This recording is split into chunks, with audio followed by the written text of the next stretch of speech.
नमस्कार ओडिशा। आज अगस्त 14 तारीख शुक्रवार। आसंतु नजर पकाइबा आज दिन टॉप 20 गुरुत्वपूर्ण खबर उपरे। प्रत्येकटी खबर आपणक पई गुरुत्वपूर्ण, तेणु वीडियो को शेष पर्यंत निश्चिंत देखंतु। ता पूर्वरु चैनल रे नुआ थिले चैनल को सब्सक्राइब करी पाखरे आସୁଥିବା बेल आइकन को ऑन करंतु। प्रत्येक दिन सुप्रभातर प्रथम खबर सर्वप्रथमे देखिबा पई। तेबे आसंतु आज संपूर्ण खबर उपरे नजर पकाइबा। आज प्रथम खबर बंगोपसागर रे पुणी लघुचाप 19 रु बदलिबो पाग। राज्य को पुणी थरे लघुचाप प्रभाव आसिबार संभावना रही। पाणीपाग विभाग पक्षरु आज जारी होइतिबा विस्तारित परिसर आकलन अनुसार अगस्त 14 रु 20 तारीख मध्य एक नुआ पाणीपाग प्रणाली सृष्टि हेबार संभावना रही। प्रथम सप्ताहर शेष भागरे अर्थात प्राय अगस्त 19 तारीख सुधा उत्तर बंगोपसागर उपरे एक घूर्णिबलय संचरण सृष्टि हेबार आशंका रही। ए घूर्णिबलय संचरणर प्रभाव रे द्वितीय सप्ताहर आरंभ रे अर्थात प्राय अगस्त 20 तारीख सुधा उत्तर पश्चिम बंगोपसागर उपरे एक लघुचाप क्षेत्र सृष्टि होई पारे। ए संभाव्य लघुचाप क्षेत्रर प्रभाव रे ओडिसार पाणीपाग रे परिवर्तन आसी पारे। तेबे लघुचापर गतिपथ, शक्ति और एहार प्रभाव संपर्क रे परवर्ती पाणीपाग आकलनरु अधिक स्पष्ट चित्र मिलिबो। परवर्ती खबर आसंता 18 तारीख पर्यंत ओडिसा रे हेबो नाही डीजीपी नियुक्ति। सुप्रीम कोर्ट को निर्देश। सामाजिक कर्मी जयंत दास एही जनस्वार्थ मोकदमा दाखल करथिले। आज सुप्रीम कोर्ट रे एहार सुनानी होइतिला एवं कोर्ट एही निर्देश जारी करिसेंती। उल्लेखयोग्य जे नुआ डीजीपी चयन प्रक्रिया नै अनेक प्रश्नबाची उठिछि। वर्तमान डीजीपी वाईबी खुरानियाको कार्यकाल आसंता 16 अगस्त रे शेष हेउछि। तेणु तांको कार्यकाल शेष हेबा पूर्वरु राज्य सरकार नुआ डीजीपी को नाम घोषणा करि पारंती बोली चर्चा हेउथिला। किंतु सुप्रीम कोर्ट को एही निर्देश परे एबे सबु अनिश्चित होई पड़िछि। जदि राज्य सरकार कोनोसी नाम घोषणा करंती एवं सुप्रीम कोर्ट सेही नाम उपरे आपत्ति उठांती तेबे सरकार को पाई परवर्ती पदक्षेप कोन हेबो एहा एक गुरुत्वपूर्ण प्रश्न। सेहीपरि जदि दुई वरिष्ठ आईपीएस अधिकारी संजीव पंडा और जसवंत जेठवांको मध्यरु जनकु डीजीपी दायित्व दिया जाए एवं सुप्रीम कोर्ट एहाको मान्यता न देले तेबे सरकार को निकटरे विकल्प कोन रहइबो। एमिति अनेक जटिल प्रश्न एबे सामना को आसीछि। परवर्ती खबर आरंभ हेबो पायलट भित्तिरे बस प्राथमिकता लेन भुवनेश्वर 2 रूट चिन्हट। सहरर जन परिवहन व्यवस्था को अधिक दक्ष और निर्भरयोग्य करबा पई दुईटी प्रमुख कॉरिडोर रे पायलट भित्तिरे बस प्राथमिकता लेन आरंभ करबा को निष्पत्ति होईछि। गृह निर्माण और नगर उन्नयन विभाग अधीनस्थ क्रूड पक्षरु एही पदक्षेप निया जायछि। प्रथम पर्याय रे बिजू पटनायक अंतर्जातीय विमान बंदर, नंदनकानन एवं बाणीविहार शिशु भवन रूट को चिन्हट करा जायछि। एही लेन रे स्कूल बस और जरूरीकालीन यान को प्राथमिकता मिलिबो। एही व्यवस्था द्वारा बस यात्रा समय 10 रु 20% कमिबा एवं बस रा हाराहारी गति 15 रु 25% बढ़िबा आशा करा जाउछि। पायलट फलाफल आधार रे भविष्यत रे भुवनेश्वर अन्य प्रमुख कॉरिडोर को मध्य एही व्यवस्था संप्रसारण करा जिवो। परवर्ती खबर बढ़िबो ओयूएटी कळेब राज्य रे खोलिबो 4 नुआ कॉलेज। राज्य रे कृषि और कृषकक उन्नति पई गढ़ा जायतिबा ओडिशा कृषि और वैषयिक विद्यालय दिनकु दिन कळेबर वृद्धि करी चलिछि। अधिकरु अधिक चाषी को सहाय्य करबाकू ब्लू प्रिंटिंग प्रस्तुत करी चलिछंती ओयूएटी कर्तृपक्ष।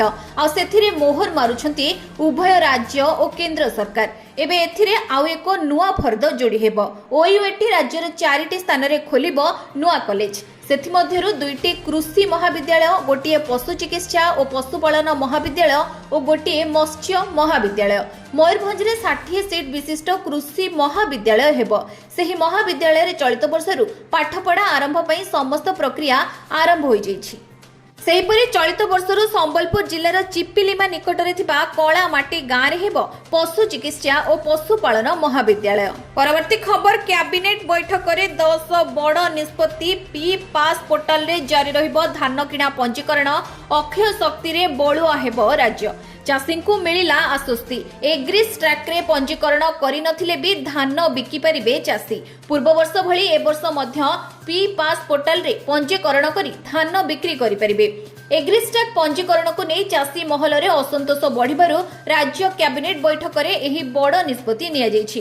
मुख्यमंत्री मोहन चरण माझी अध्यक्षतार बुधवार कैबिनेट बैठक बसिथिला। एथिरे 6टी विभाग 10टी प्रस्ताव को मंजूरी मिली। सबुठु बड़ निष्पत्ति थिला धान किणा को नहीं उपजुथिबा एग्रिस्टाक विवाद प्रसंग को नहीं।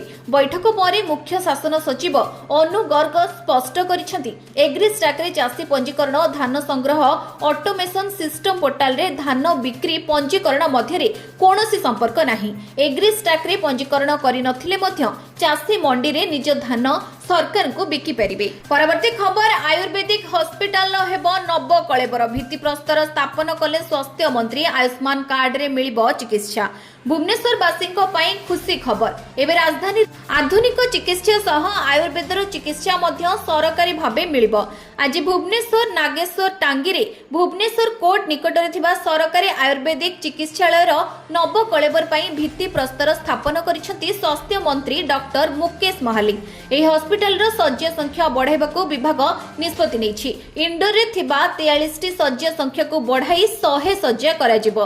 रोगी संख्या दिनको दिन बढ़ुतिबा बेले अधिक शଯ୍ୟା आवश्यक पडुछि। एहाको दृष्टि रे रखी विभाग एभली निष्पत्ति नेथिबा जणा पडिछि। परवर्ती खबर राशन नेउथिबा लोकंको पई जरूरी खबर एणिके खाता को आसीबो टंका जानंतु नुआ नियम।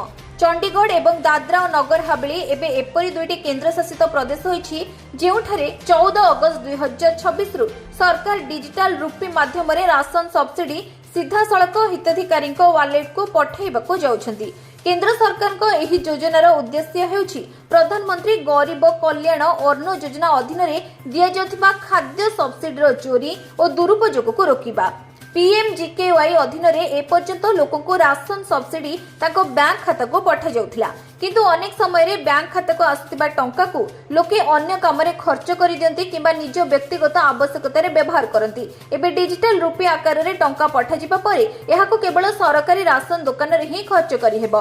वालेट रे थिबा टंका रे मोबाइल रिचार्ज मद पोशाक किबा अन्य सामग्री किणी हेबो नाही। वालेट को पठा जितिबा टंका केवल राशन दुकान रे लागिथिबा क्यूआर कोड स्कैन करी ट्रांसफर करा जी परिबो। परवर्ती खबर नेताजी को अपमान करिबारु बीजेपी सांसदक ठारू सम्मान प्रत्याहार करिनेले पश्चिम बंग सरकार। नेताजी सुभाष चंद्र बोस को अपमानित करबा बीजेपी नेता को महंगा पड़िछि।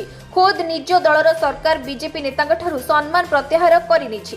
घटनाटी घटिछि पश्चिम बंग रे। नेताजी सुभाष चंद्र बोस को विरुद्ध रे अपमानजनक मंतव्य देबा अभियोग रे बीजेपी सांसद नागेंद्र राय को पश्चिम बंग सरकार कड़ा जवाब दैछंती। नागेंद्र जे अनंत महाराज भावे परिचित तांको प्रदान कराजितबा पश्चिम बंगर सर्वोच्च बेसामरिक सम्मान बंग विभूषण प्रत्याहार करि जाइछि। गुरुवार पश्चिम बंग सरकार एही निष्पत्ति नेछथि। सरकार को पक्षरु जारी विवृत्ति रे कुहा जाइछि जे किछि नुवा तथ्य और परिस्थिति उत्पन्न होइतिबारु नागेंद्र रायको द्वारा ए सम्मान को जारी रखिबा नै प्रश्न उठिछि। तेणु तांको 21 फेब्रुआरी 2026 रे प्रदान करा जाइतिबा बंग विभूषण को तुरंत प्रभाव रो प्रत्याहार और बातिल करा जाइछि। परवर्ती खबर बारंबार बन्या अटकिछि क्षय क्षति आकलन। उत्तर ओडिसा रे वर्षा आशंका जल निष्कासन पई नदी रे हेबो ड्रोजिंग।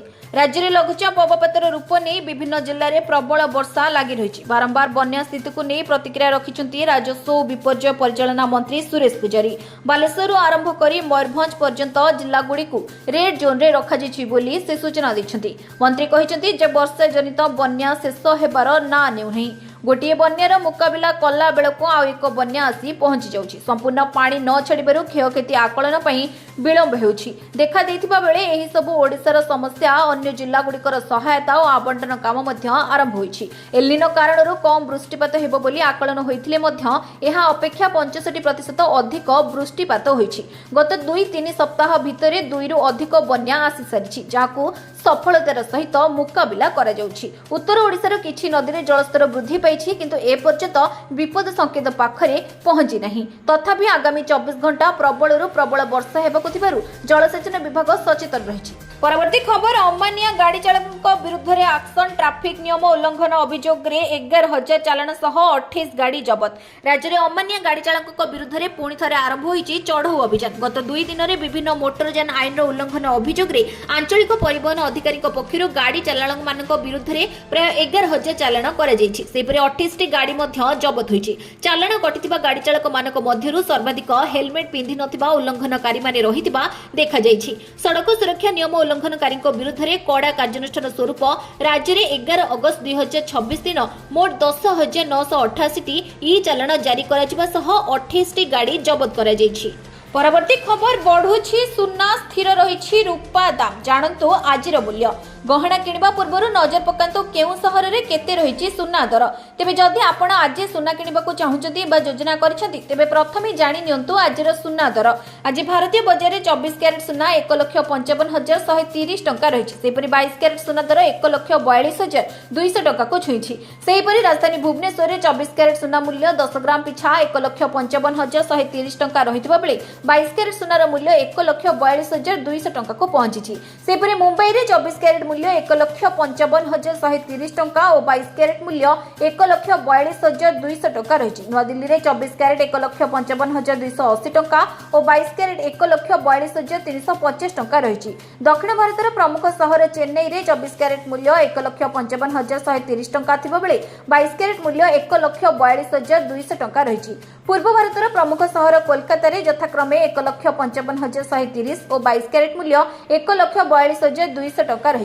अन्यपटे रूपा मूल्य किलो पिछा 2,55,000 टंका होइछि। परवर्ती खबर बदलिनी पेट्रोल और डीजेल दर जानि नियंतु मूल्य। आज पेट्रोल और डीजेल दर रे कोनोसी परिवर्तन होई नहीं। आज भुवनेश्वर रे पेट्रोल दर 108 टंका 97 पैसा रहितबा बेले डीजेल दाम प्रति लिटर पिछा 100 टंका 68 पैसा रही। सेपरि दिल्ली रे पेट्रोल लिटर पिछा 102 टंका 12 पैसा और डीजेल दर 95 टंका 20 पैसा होइछि। मुंबई रे पेट्रोल लिटर पिछा 111 टंका 21 पैसा होइतबा बेले डीजेल लिटर पिछा 97 टंका 83 पैसा रही। सेपरि कोलकाता रे पेट्रोल दर 113 टंका 51 पैसा थिबा बेले डीजेल दर 69 टंका 82 पैसा रही। चेन्नई रे पेट्रोल दर 107 टंका 77 पैसा थिबा बेले डीजेल दाम 69 टंका 71 पैसा रही।